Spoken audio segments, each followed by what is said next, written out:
Welcome back to Comic-Con 2016, IGN Live. I am here with the filmmaker and the voice cast of Batman: The Killing Joke, which is making its world premiere here at San Diego Comic-Con. And let's talk about this film. Now, obviously, to my generation, when that book came out, it was a game changer, which is saying something because The Dark Knight Returns had just come out a couple of years before. So it was a time of just back-to-back, really dark, really heavy Batman stories. Were you surprised at all, Kevin? Let's start with you. That they were going to do that story in animated form. Yeah, it is a very dark story and a very adult story, and I think that's why they ultimately decided to go R-rated with it, because they didn't want to compromise the story. They just decided it wasn't appropriate for really young people. Right. But no, it's an incredible story. It's a real psychodrama. It doesn't have a lot of the action adventure stuff, so for actors, it's so much more fun. There's so much more to sink your teeth into, because it's dramatic. There's interaction between characters. There's a struggle, and that for actors is a blast. And you can feel the acting. It's not you not just hear the voices. You can feel the acting. That's it. Now, one of the things though about that story is because it is a very violent, and there's implied violence, very dark. So it's rated R for a reason. What can you tease us about any of the differences that you had to do, had to make for the story? Not so much because of material, but to pad out a running time. I mean, look, you got to fill up 76 minutes or so with, a 30-page story or whatever? It's like a 48-page story, but it's definitely, there's not enough raw material in the original graphic novel to fill out a feature film. We did pad out the Killing Joke part of the story just a little bit with some scenes that kind of flesh things out a little bit, but it's still only like half the length of the movie. So when we decided to expand it to a feature-length film, we took that opportunity to fill up that time, all that screen time, with basically Batman and Barbara Gordon, because one of the things that's always kind of bothered me about the original graphic novel is that there's a lot of criticism that Barbara is basically just a plot device. She's your classic woman in a refrigerator where she gets wounded strictly just to piss off the male characters. Right. So we took that opportunity to mitigate that by giving a lot more screen time to Batgirl and Barbara prior to the events of the Killing Joke. So that's part of the movie that I actually enjoy as much as the Killing Joke part of it. And it's kind of a double-edged sword because, we get to spend a lot more time with her and we get to really like her, so that when the Killing Joke happens, it's almost worse. Because she's not just some character who walks on and gets shot. Now it's like we really, really like her, and then it's like, really care about her. Oh no, Barbara. Well, Tara, can you tell us a little bit then about what the arc of the, I guess, relationship, friendship, whatever, between Batman and Batgirl, Barbara and Bruce, is in this particular version of the story? What can you tell us about that? Well, without giving away too many spoilers, it's definitely the most emotionally charged relationship you'll see, I think, on any Batman we've ever done, and the relationship between the two of them is really integral to this story. There's so many amazing moments when I was watching it, and I was just taking screenshots on my phone, not to post, don't worry, of Batman just looking at her, and there's so much depth in the script and in the animation, and it's so well done that you're feeling these moments even when there's nothing being said. It's just so emotional. It's a very deep, dark story, and for me, I was completely happy to sink my teeth into something that real. And when we're performing them, they're real moments. We're imagining all these moments in our minds and feeling those emotional moments. Absolutely. And I don't think we've ever... Actors always want a lot of material to sink their teeth into, but usually in these heroic stories, there's so much action. There's so much, graphic action going on. And no humanity. And there's no acting in that. There's no, for that, with very little acting. I don't think you've experienced Batman until you've heard it with the Bee Gees in the background. Yeah, exactly. So, now this is Commissioner Gordon's absolute worst nightmare.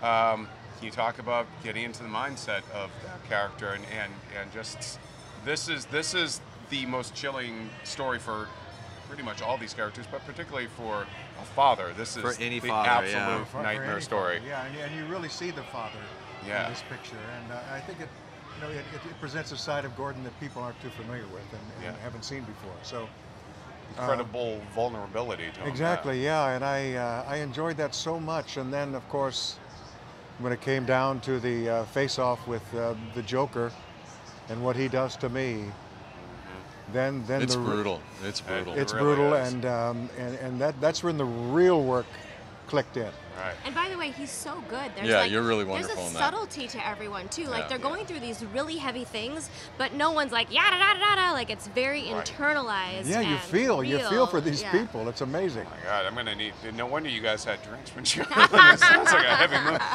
So, okay, do you think then, since he's not here, Mark can't speak for himself, but do you think this is his best Joker performance yet, perhaps? I mean, it's a tall order.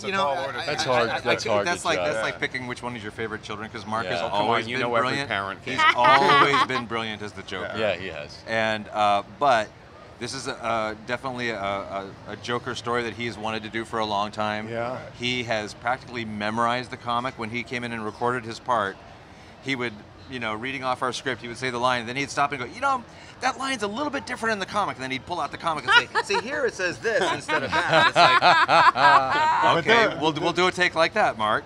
There are moments of Mark's with Batman that I've never seen the Joker have True. before. Yeah. He really And surprised they're me. pretty in this. spectacular. Yeah. I cannot wait to see and that. very emotional. And subtle. So now the movies have been, even though yes, this is the big R-rated one, they've been getting kind of a little bit more mature with each one. I mean, Assault Yeah. on Arkham certainly. Yeah. Is this sort of? Are you looking at pushing it even further? Do more kind of mature adult ones? I mean, there've been Yeah, the next one's rumored- going to be NC-17. Wait a Unrated. minute. Well, I It's mean, the there've been all-nude rumors about Justice superhero League, movie. Yeah, that's what we Dark, need. Right? Could Justice League Dark? Well, be sort here's the of thing. a- I don't think this is a reset of the paradigm. I don't think this is the new normal. The Killing Joke has always been kind of a special instance. Yeah. It was kind of touch and go sometimes when we were in the production of this movie. When we first started it, we let the home video people know that this might very well get an R rating, and are they okay with that? And they said, yeah, we're nervous about it and a little reluctant, but yeah, we're okay with it. I don't know that everyone going forward is going to be automatically R-rated if it gets an R rating from the MPAA. But I'm sure we'll take it on a case-by-case basis. But nobody's telling us, oh yeah, you got to make everyone R-rated from now on because that's the new thing. And it's getting a brief theatrical release Yeah. as well. They've extended it to what, 2 days now? Of theatrical I'm hearing release, I something like believe? that. Yeah. That's No, fantastic. it's exciting. Did I hear right that you guys are doing Justice League Dark as an upcoming project? Yes, you? I guess so. I mean, it's not one that I'm personally supervising. Oh, so, okay. but yes. Oh, fantastic. Well, Yeah. bottom line, why do you think this particular Batman story has stayed so potent for so many years, and it's still, you say Killing Joke, people still have a reaction to it. It's like the Yeah. way people react to when they still talk about Alfred Hitchcock's Psycho. Yeah. It's still, there's some trigger. What do you think? It's it just is? very raw. I mean, especially back in the day, back in the 80s when this kind of storytelling was not very normal No, for it wasn't. superheroes at all. It was, like you said, it was a game changer. It was really what the hell am I reading? Yeah. But it's raw in a. There's both good and bad of it, but it's like what Joker does in this movie is so kind of real world. It's not like giant props and silly colors and stuff. It's really genuine and it's horrible. It's more horrible because of that. So I think that kind of definitely touches the nerve. More real. So, is there any further? Did you do any kind of further augmentation of the Joker's actual origin or possible origin that we see in the comic? Did you guys add anything? We did not. I mean, we tried to. We really did not want to add too much to the Killing Joke part of the story. We wanted to kind of treat it pretty pristine and take it with a certain amount of reverence. So, like I said, we did expand things here and there. The origin story is pretty much as it is in the comics. Do you guys believe that really is the Joker's origin? Because he has that line at one point about multiple choice. Do you think that's really how he came to be? Personally, I choose to think it's not his real origin story.